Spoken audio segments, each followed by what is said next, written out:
Madame, Monsieur, bonjour et bienvenue sur le plateau d'Al-Mouatin pour discuter aujourd'hui d'un sujet très important, un sujet concernant le vivre ensemble, la paix dans le monde et surtout la situation en Israël. Donc le vivre ensemble, la diversité en Israël. Et nous avons ici sur le plateau Patricia Teitelbaum qui va nous parler d'une expérience, son travail sur le terrain, son travail en tant qu'actrice dans le vivre ensemble et l'organisation du festival Shalom depuis une dizaine d'années. Donc il va nous parler un peu de tout ça. Et nous avons aussi, donc d'abord Patricia, bienvenue sur le plateau d'Al-Mouatin. Merci Larsen. Voilà, et donc nous avons aussi Yousra Dali, Yousra qui est très active aussi sur le terrain, qui travaille pour le vivre ensemble, qui a déjà eu l'occasion d'aller en Israël avec un groupe de jeunes belges qui ont participé justement à plusieurs activités sur place, et il va nous parler, nous expliquer son expérience et son savoir-faire dans le vivre ensemble. Donc mesdames, bienvenue sur le plateau d'Al-Mouatin encore une fois. Merci. Donc on va commencer par Patricia. Donc ici j'ai une affiche conférence Israël, visage de la diversité, qui aura lieu le 24 septembre à 19h à la Bibliothèque Royale à Bruxelles, de Belgique. Donc, est-ce que tu peux nous en dire plus par rapport à cet événement, Patricia? En fait, voilà, j'avais envie, avec d'autres amis, de créer une association qui s'appelle les Amis Belges d'Israël, parce que nous pensons qu'il faut faire un travail pour faire connaître Israël ici en Belgique, parce que malheureusement, certains médias propagent vraiment des mensonges. Et donc, notre première activité que nous proposons, c'est cette conférence où on veut, par l'intermédiaire des 4 Israéliens que nous faisons venir ici en Belgique, une musulmane arabe, un druze, un chrétien et une juive, leur faire parler de leur vécu ensemble, de la réalité du terrain, de comment les minorités vivent ensemble, comment les juifs et les druzes et les chrétiens et les musulmans, mais tout simplement en fait coexistent. Et il existe en Israël 1,5 million de musulmans. Il existe des mosquées, les appels à la prière, des femmes qui portent le voile. Il existe en Israël un réel vivre ensemble, plus de 180 nationalités qui cohabitent ensemble. Et pourquoi, à votre avis, on discute pas, on parle pas de ça, on ne transmet pas, et on parle justement du conflit israélo-palestinien à chaque fois? Pourquoi? Ah, ça c'est une question qui va faire mal. Oui, je pense que, écoutez, je pense que pour dire la vérité, je vais pas prendre les gants. Je pense qu'il y a une certaine forme d'antisémitisme qui veut vraiment montrer Israël comme le diable, qui démonise Israël, qui ne parle jamais des bons côtés d'Israël. Je peux donner des dizaines d'exemples de choses qui fonctionnent vraiment très très bien en Israël. On n'en parle jamais. Par exemple, il y a une ONG humanitaire qui s'appelle Israël et qui part à travers le monde. Israël. Oui. Qui part à travers le monde, des Israéliens, des hommes et des femmes, des médecins, des secouristes. Chaque fois qu'il y a des tsunamis, des tremblements de terre, ils vont là dans les pays concernés et ils vont aider les populations. Ils sont hyper spécialisés et en général, c'est eux qui arrivent les premiers. Partout dans le monde. Partout dans le monde, ils vont. Bahamas, à Tahiti, partout dans le monde. Ils ont comme ça des activités qui sont, je pense, magnifiques parce qu'ils vont juste pour sauver les gens et pour les aider à se reconstruire. On n'en parle jamais. Jamais. Voilà, moi ça c'est une ONG que j'affectionne particulièrement parce qu'elle montre combien les Israéliens sont aussi soucieux d'aider les autres.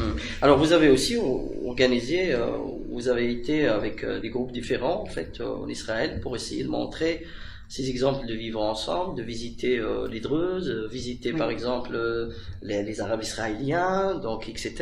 Et comment ça se passe ce genre d'organisation? Comment tu mets en place justement ce genre de projet? Écoutez, ces projets je les mets en place avec des gens qui ont envie de découvrir Israël. C'est pas toujours facile.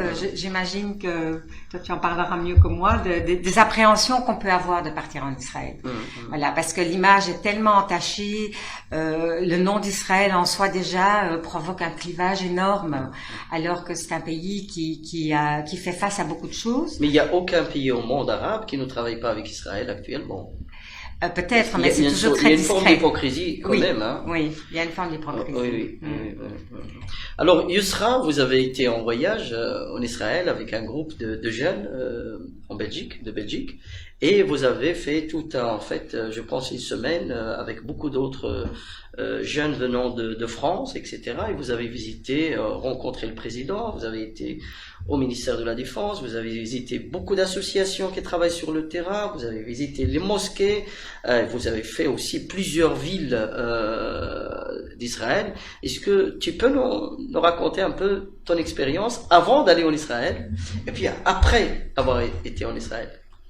Oui.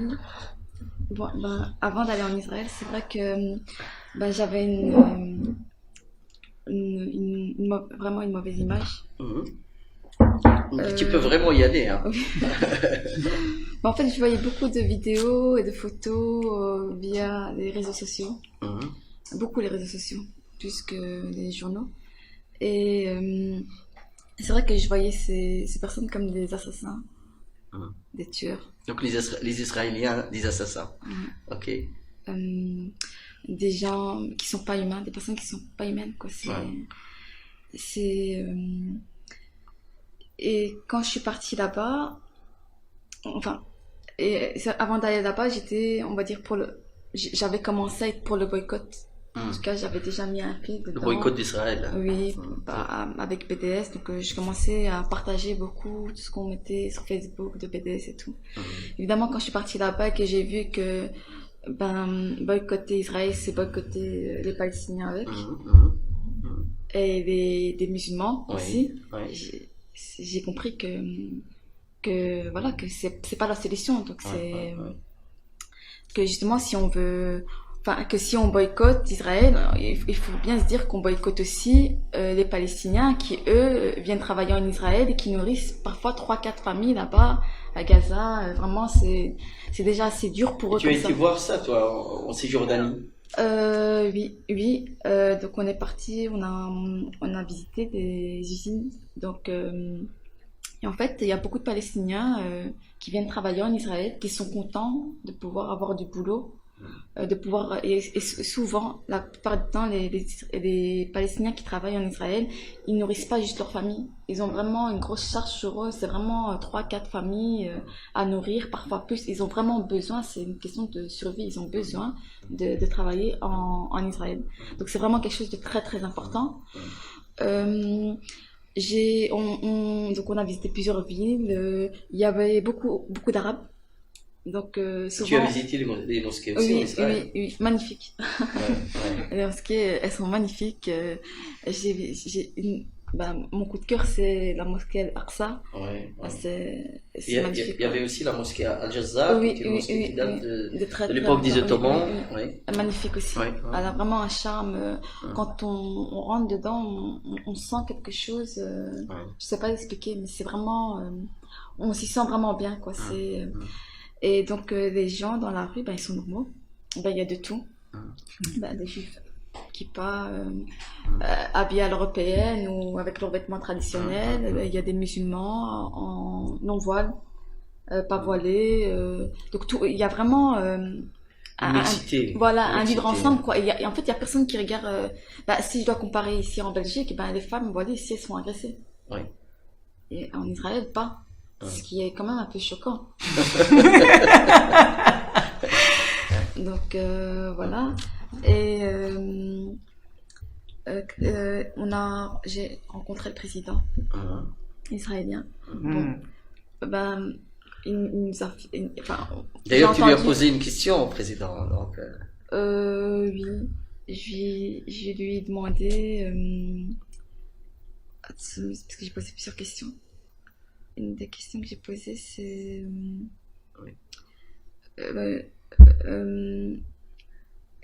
une des questions que j'ai posées là-bas, c'est plusieurs questions. Donc, une des questions, c'est comment est-ce qu'on peut aider à améliorer l'image d'Israël à l'étranger.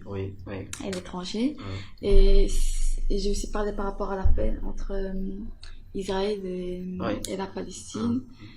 Et le président a répondu, il avait un discours très fraternel avec les Palestiniens et les musulmans. ils voient un peu les musulmans comme des cousins. Il ne comprend pas pourquoi il y a un Il dit que c'est des acharnement. cousins, oui. Oui, vraiment, il dit, voilà, on est. Donc, il a quand même parlé de l'histoire des prophètes, de dire qu'on était de la même descendance et voilà, qu'il aime les musulmans et qu'il veut pas Ce clash voilà, entre il les veut pas cette musulmans violence et et les juifs. il avait vraiment un discours très très fraternel. C'est vrai que quand je l'ai entendu, mon impression c'était la paix elle est possible quoi. Bon, On mais a les envie de réactions croire. après, quand tu es revenu, ça n'a pas été facile pour toi. Donc, Non. il y a eu beaucoup de critiques, au sein de la famille, au sein de ta famille, mais Oui. aussi des gens sur les réseaux sociaux, etc. Oui. Donc, comme d'habitude. Oui, donc déjà, j'ai vu un peu les petites vidéos qu'on avait fait sur nous là-bas. J'ai lu un peu des commentaires et j'ai eu beaucoup d'insultes. Bah, je les en veux pas parce que ils n'ont pas été Tout à sur le fait. terrain comme moi. Oui, oui. Et moi aussi, je faisais partie de ces Ils n'ont pas personnes-là. la même vérité. Voilà, je faisais aussi partie de ces personnes-là. Moi, tout ce que je peux leur répondre, c'est que à aucun moment j'ai tourné ma veste à la Palestine. Et j'ai toujours mon cœur pour la Palestine, Oui. mais avoir son cœur pour la Palestine, ça veut pas dire faire la guerre aux Israéliens. Je suis pas pour qu'on tue des femmes, des enfants, des hommes. Voilà. Moi, j'ai juste envie de leur dire que voilà, qu'on le veuille ou non, que vous le vouliez ou non, il y a un pays qui s'appelle Israël. Il a été reconnu. C'est une réalité. Il faut l'accepter. Il faut avancer. Et si on veut vraiment aider les Palestiniens, parce que j'entends, hein, tout le monde veut aider les Palestiniens, mais c'est pas en leur disant d'aller faire la guerre aux Israéliens que vous allez les aider. Donc Israël, c'est un pays, c'est une force. Quand on regarde l'armée qu'ils ont, et quand on regarde les Palestiniens, ils ont rien, ils ont même pas pour manger. Pourquoi est-ce que vous leur demandez d'aller faire la guerre? Moi, j'ai envie de dire à ces personnes-là, alors lâchez vos richesses ici, lâchez vos appartements, vos maisons, et déplacez-vous. Et laissez les Palestiniens en dehors de ça, parce qu'apparemment c'est votre guerre à vous, c'est même pas la guerre des Palestiniens, c'est vous la ressentez. Moi, quand je regarde des commentaires sur les réseaux sociaux, j'ai envie de dire, mais on dirait que c'est ta guerre à toi. Mais ce discours, est-ce qu'il est accepté, bien accueilli, par exemple, dans la famille, chez toi? C'est compliqué. J'en ai débattu plusieurs fois. Évidemment, on m'a dit de ne pas me faire bourrer la tête, que c'est de la propagande, Oui, qu'on m'a que tu montré. as été manipulé, etc. Voilà. Moi, ce que j'ai expliqué, par exemple au sein de ma famille, c'est que à aucun moment je dis qu'Israël n'a pas eu ses torts à un moment de l'histoire. Voilà, c'est comme j'avais discuté ça avec Harry Benzenou, oui. Quand je lui dis oui, mais quand on était là-bas, je dis vous n'allez pas nous faire croire qu'Israël, ils sont blancs comme neige et qu'ils n'ont jamais fait de mal à personne et lui, il a été. Ce que j'ai aimé vraiment, c'est que ils nous ont parlé avec toute sincérité. Ils ont tous été sincères. Voilà, les guides, les accompagnateurs, les c'était magnifique, éducateurs. vraiment. Oui, Ils ont dit, il m'a dit, mais Yusra, il m'a dit, bien sûr, il m'a dit dans n'importe quel pays, il va toujours y avoir des présidents qui vont être pour la guerre, pour la destruction, il dit, mais là aujourd'hui, on arrive à un temps où Israël, avec le président qu'on a, il est pour la paix, il veut vraiment travailler cette paix entre Palestiniens et Israéliens. Il a dit, et il faut en profiter, justement, il faut qu'on s'unisse tous et qu'on aille dans la même direction. Et voilà, et moi, j'ai pris conscience en allant là-bas, alors qu'à la base, pour moi, Israël n'existait pas. Il ne fallait même pas me dire, moi, j'étais carrément dans... Comme d'ailleurs des milliers, peut-être des millions de jeunes au niveau mondial, c'est comme ça qu'ils voyaient les choses. J'avais une photo sur un t-shirt qui disait Israël n'existait pas. Mais en fait, quand je suis partie là-bas, je me suis remise en question, je me suis dit, mais enfin, l'État, il est là, il existe vraiment, et il faut respecter ça, et il faut respecter les Palestiniens. Tu savais, avant de partir, par exemple, rien qu'à Tel Aviv, il y a 350 000 musulmans qui habitent. En plus, Tel Aviv, n'empêche, Tel Aviv, la chose sur laquelle j'étais le plus impressionnée, c'était même pas ça. Oui, c'est impressionnant, mais c'est de voir que c'est quand même un pays juif et l'homosexualité, elle est totalement tolérée là-bas. Oui, tolérée, oui, tout à fait. Mais tu sais aussi qu'il y a 850 000 Marocains en Israël. Donc, la première émigration marocaine à l'étranger, il est en Israël. Mais ça, je l'ai su quand quand je suis partie là-bas. Oui. Donc Patricia, après le témoignage de Yousra et ce vécu qui est vraiment un vécu observable et vérifiable, parce que et elle a été sur place, elle a vécu, elle a partagé, elle était toute indépendante d'avoir une vision, elle n'a pas été manipulée comme les autres d'ailleurs. Comment toi tu conçois peut-être ce travail de dialogue maintenant entre Israéliens et Palestiniens, parce que du côté israélien aussi, il y avait beaucoup de restrictions, il y avait des fermetures, on n'a plus confiance vraiment dans l'autre, et on ne cherche plus à dialoguer à un moment donné. Donc ces projets que tu as mis en place, par exemple, comme Shalom Festival, les projets que nous, par exemple, le Sein d'Al-Mouatin, Bruxelles Média et d'autres structures ont mis en place depuis 2015, etc., servent un petit peu justement à jouer ce rôle de médiateur ou de facilitateur pour rassembler et créer une dynamique positive pour le dialogue. Est-ce que tu penses qu'il y a encore de l'espoir pour créer ce dynamisme entre Israël et le monde arabe? Alors, bien sûr, oui. Ma réponse est oui, mais j'ai envie de répondre d'abord à notre niveau ici. Oui. Le témoignage de Yousra me touche très très fort. Ça me va vraiment droit au cœur parce que je pense que voilà, il y a tellement de préjugés sur Israël, l'état des Juifs, les Juifs dans le monde.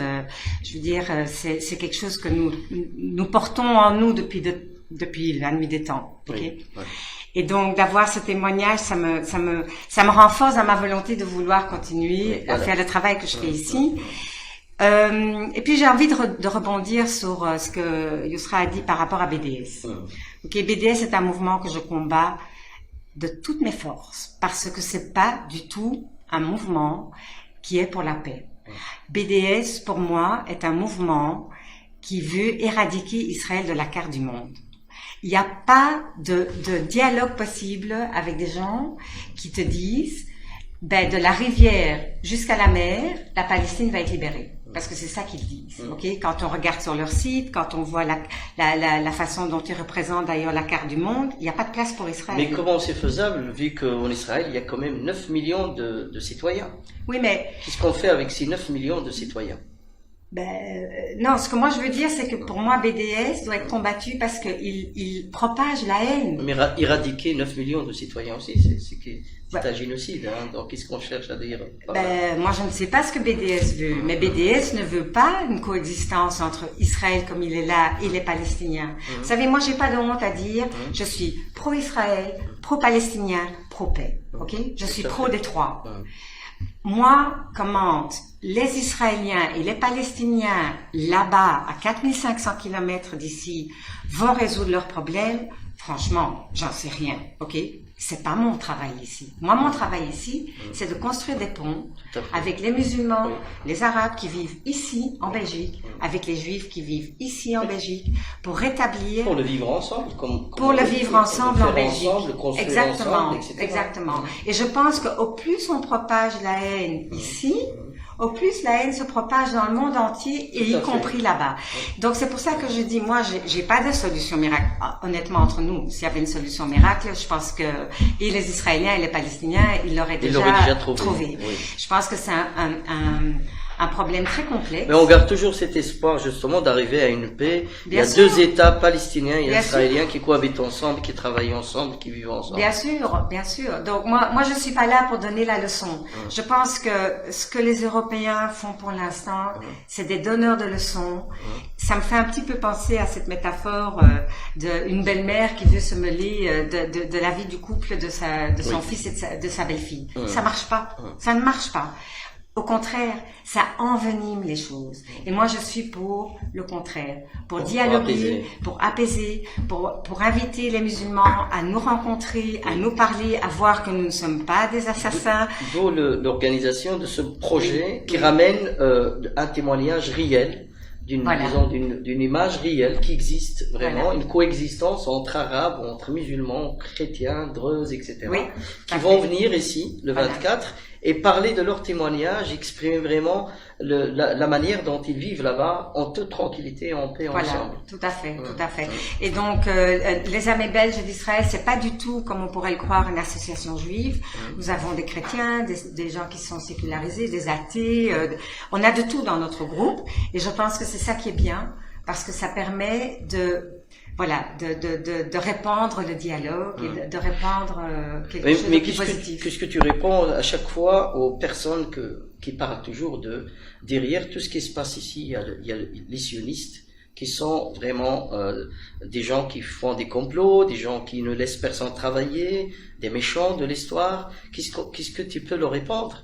Est-ce que tu as une autre explication? Parce que c'est ce qui revient à chaque fois. Dans des commentaires, les gens ne savent parfois même pas c'est quoi le sionisme. Ils ne savent pas ce que c'est le sionisme. Ils le disent comme une insulte, etc. Oui, mais... Donc voilà, qu'est-ce que tu pourras nous dire par rapport à ça, Patricia? Écoute, j'ai pas de baguette magique, Larsen, malheureusement. On n'a pas de baguette magique. Non, mais je pense que voilà, les deux mots Israël et sionisme, c'est les deux mots les plus entachés dans l'histoire. Ok? Quand on regarde à travers le monde, il n'y a pas de pays qui est le plus attaqué qu'Israël. Or, vous savez, il y a The Guardian, qui est un quotidien anglais, qui chaque année fait une étude sur les pays démocratiques et les range selon des critères très, je dirais, très tangibles. Oui.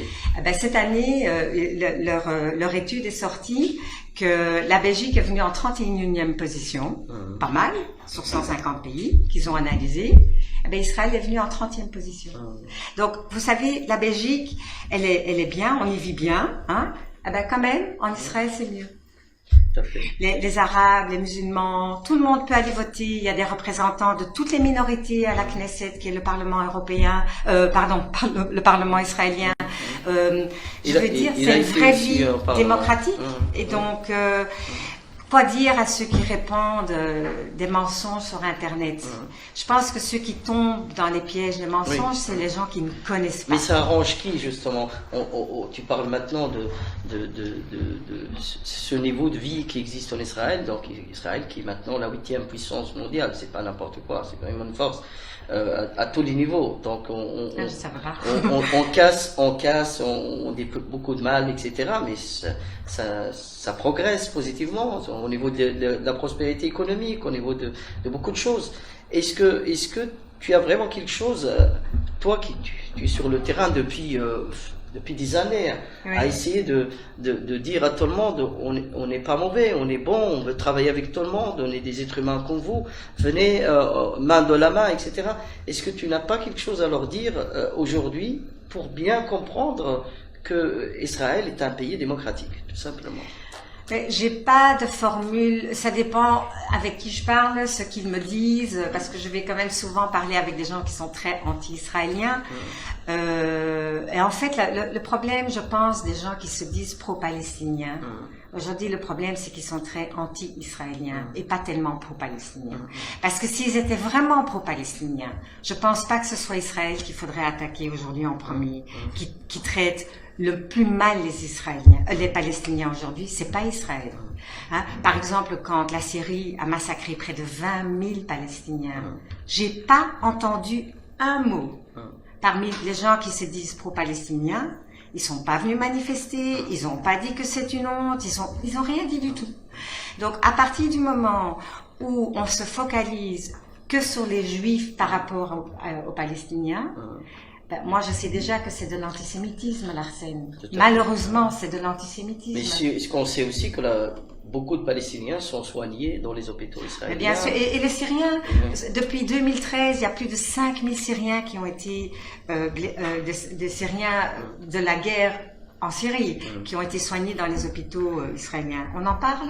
Ben non, parce que je pense que vous voyez, je pense que la vision blanc-noir convient très bien à des gens qui ne veulent pas remettre du gris. Parce que le gris, il faut alors qu'ils se mettent en cause un peu eux-mêmes, leur jugement. De toute façon, nous, on en parle comme on a l'habitude d'aborder tous les sujets à chaque fois. Donc, on en parle, on dit, voilà, ce qu'il y a.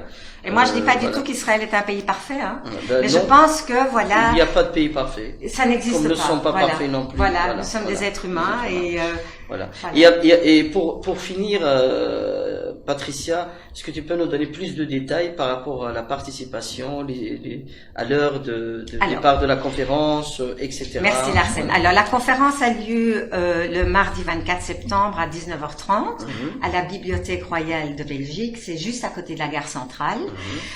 Nous avons organisé une toute petite exposition avant la conférence où il y aura des stands un peu variés, des acteurs commerciaux ou bien des ONG israéliennes. Donc c'est intéressant. Pour celui qui a le temps de venir avant, on les invite, ils sont la bienvenue. Alors pour s'inscrire et acheter les tickets, il faut absolument le faire à l'avance. Et il faut aller sur un site qui s'appelle Eventbrite, pour ceux qui connaissent. Donc c'est www.eventbrite.com. Parce que malheureusement, quand Israël est impliqué, il faut de la sécurité, et donc c'est une façon de pouvoir un petit peu contrôler qui vient, pas dans un sens démoniaque, mais juste pour être sûr que tout se passe bien pendant la soirée. Merci beaucoup Patricia. Et comme vous voyez, donc il y a le logo d'Al Mouatine, donc nous sommes vraiment engagés avec Patricia dans ce genre de projet de dialogue et de la paix, et on va continuer à le faire. Yousra, un dernier mot. Bon, un dernier mot. Je suis contente d'être partie en Israël. Et tu seras le 24 à la conférence? Oui, ça c'est sûr. Et je ramènerai un ami avec moi, donc. D'accord. Merci de votre participation. Madame, monsieur, c'est ici que se termine notre émission de cette journée. Je vous souhaite une agréable soirée et à très très bientôt.